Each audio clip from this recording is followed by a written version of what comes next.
നമസ്കാരം.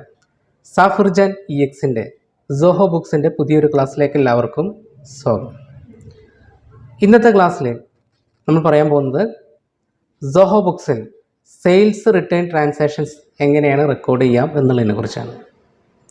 കഴിഞ്ഞ ക്ലാസ്സിൽ നമ്മൾ അപ്ലോഡ് ചെയ്തിട്ടുണ്ടായിരുന്നത് പർച്ചേസ് റിട്ടേണിനെ കുറിച്ചായിരുന്നു. പർച്ചേസ് റിട്ടേൺ സോഹോ ബുക്സിൽ ചെയ്യുമ്പോൾ ചെറിയൊരു മാറ്റമുണ്ട് അല്ലേ? സാധാരണ അക്കൗണ്ടിങ് സോഫ്റ്റ്വെയറുകൾക്ക് അപേക്ഷിച്ച് അല്ലെങ്കിൽ ടാലി, പീച്ച് ട്രീ ഇങ്ങനെയൊക്കെയുള്ള സോഫ്റ്റ്വെയറിനെ അപേക്ഷിച്ചാണെന്നുണ്ടെങ്കിൽ പർച്ചേസ് റിട്ടേൺ നടത്തിയ ശേഷം അതിൻ്റെ റിട്ടേൺ നമ്മുടെ പർച്ചേസ് ഇൻവോയ്സുമായിട്ട് നമ്മൾ കണക്ട് ചെയ്ത് കൊടുക്കേണ്ടി വരും, അപ്ലൈ ചെയ്ത് കൊടുക്കേണ്ടി വരും. എങ്കിൽ മാത്രമേ ആ ഇൻവോയ്സിൽ നിന്ന് റിട്ടേൺ മൈനസ് ആയിട്ട് മാറുള്ളൂ. അപ്പോൾ ഈ ഒരു വ്യത്യാസം നമുക്ക് സെയിൽസ് റിട്ടേൺ ഉണ്ടോ എന്നുള്ളത് നമുക്കൊന്ന് ചെക്ക് ചെയ്യാം. അപ്പോൾ നമുക്ക് ക്ലാസ് സ്റ്റാർട്ട് ചെയ്യാം. സോഹോ ബുക്സിൽ എങ്ങനെയാണ് നമുക്ക് സെയിൽസ് റിട്ടേൺ റെക്കോർഡ് ചെയ്യാം എന്നുള്ളത്.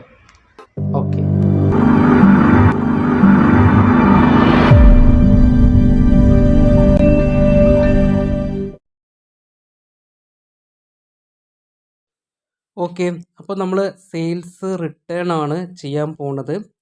സെയിൽസ് റിട്ടേണിൻ്റെ ഒരു ട്രാൻസാക്ഷൻ ഞാൻ നിങ്ങൾക്ക് ചെയ്ത് കാണിക്കുന്നതിന് മുമ്പ് ആദ്യം ഞാനൊരു സെയിൽസ് നടന്ന ട്രാൻസാക്ഷൻ ചെയ്ത് കാണിക്കണം. അപ്പോൾ ഞാൻ തൽക്കാലം സെയിൽസ് എടുത്തു, അതിൽ ഇൻവോയ്സ് എടുത്തു. ഇൻവോയ്സ് എടുത്ത ശേഷം ന്യൂവിൽ നമ്മൾ ക്ലിക്ക് ചെയ്യുക അല്ലേ? പുതിയൊരു സെയിലാണ് ചെയ്യാൻ പോകുന്നത്. പുതിയൊരു കസ്റ്റമറുമായിട്ടാണ് ഞാൻ സെയിൽ ചെയ്യുന്നത് കേട്ടോ.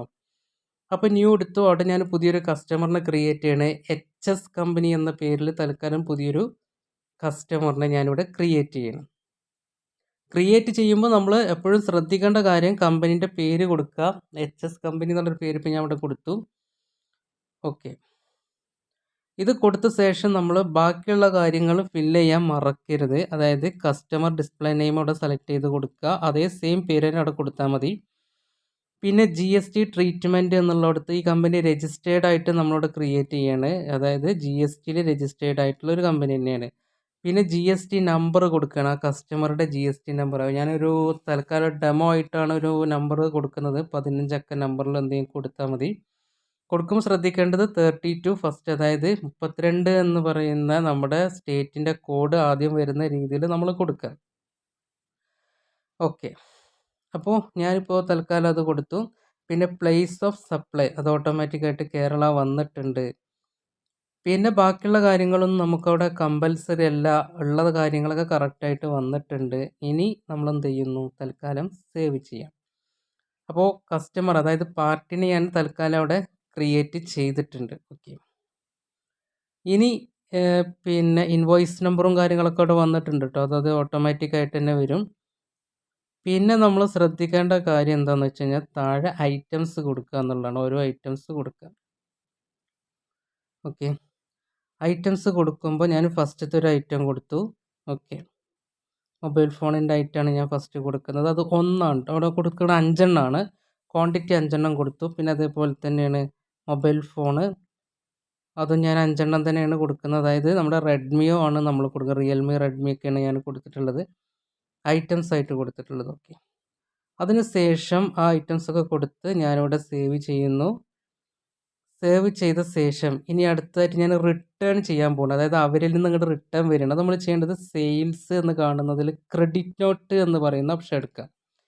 ക്രെഡിറ്റ് നോട്ടിലെ ന്യൂ, അതായത് പുതിയൊരു ക്രെഡിറ്റ് നോട്ടാണ് നമ്മൾ ഇഷ്യൂ ചെയ്യാൻ പോകുന്നത്. അതായത് അവർ നമുക്ക് ഇങ്ങോട്ട് റിട്ടേൺ തരികയാണല്ലോ. അപ്പോൾ നമ്മൾ കസ്റ്റമർ നമുക്ക് ഇങ്ങോട്ട് റിട്ടേൺ തരുമ്പോൾ കറക്റ്റായിട്ട് കസ്റ്റമറുടെ പേര് കൊടുക്കുക. നേരത്തെ കൊടുത്ത HSN കമ്പനി, HS കമ്പനി എന്ന് പറയുന്ന കമ്പനി ഞാൻ കൊടുത്തു. പിന്നെ പ്ലേസ് ഓഫ് സപ്ലൈ വന്നിട്ട് പിന്നെ ഇൻവോയ്സ് ടൈപ്പ് അവിടെ രജിസ്റ്റേർഡ് എന്നുള്ള തന്നെയാണ് സെലക്ട് ചെയ്യേണ്ടത് കേട്ടോ. പിന്നെ ക്രെഡിറ്റ് നോട്ട് നമ്പർ അവിടെ വന്നിട്ടുണ്ടാവും ഓട്ടോമാറ്റിക്കായിട്ട്.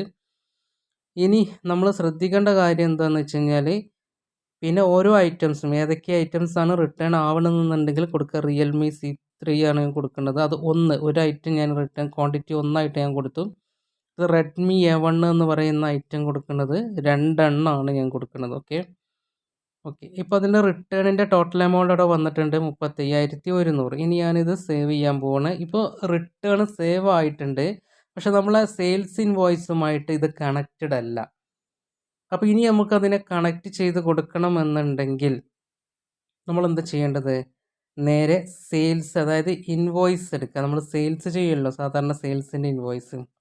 ഈ സെയിൽസിൻ്റെ ഇൻവോയ്സ് നമ്മൾ ഓപ്പൺ ചെയ്ത് കഴിഞ്ഞാൽ അതിൽ നമ്മൾ റിട്ടേണിൻ്റെ ബില്ല്, അതായത് സെയിൽസിൻ്റെ ആ ബില്ലിൽ റിട്ടേണിൻ്റെ ബില്ല് സെലക്ട് ചെയ്തിട്ട് വേണം ചെയ്യാൻ. അപ്പോൾ ഞാനിവിടെ ഇൻവോയ്സ് എടുത്തിട്ട് നമ്മൾ ആ സെയിൽ നടന്നിട്ടുള്ള എമൗണ്ട് ഉണ്ടല്ലോ, അതായത് കുറച്ച് മുമ്പ് നമ്മൾ എച്ച് എസ് കമ്പനിയുമായിട്ട് നമ്മൾ ട്രാൻസാക്ഷൻ നടന്നല്ലോ, അതിൻ്റെ ക്രെഡിറ്റ് നോട്ടിൻ്റെ ബില്ല് അവിടെ വരും. അതിൽ നമ്മൾ അപ്ലൈ നൗ എന്ന് പറയുന്ന ഒരു ഓപ്ഷൻ കാണാം.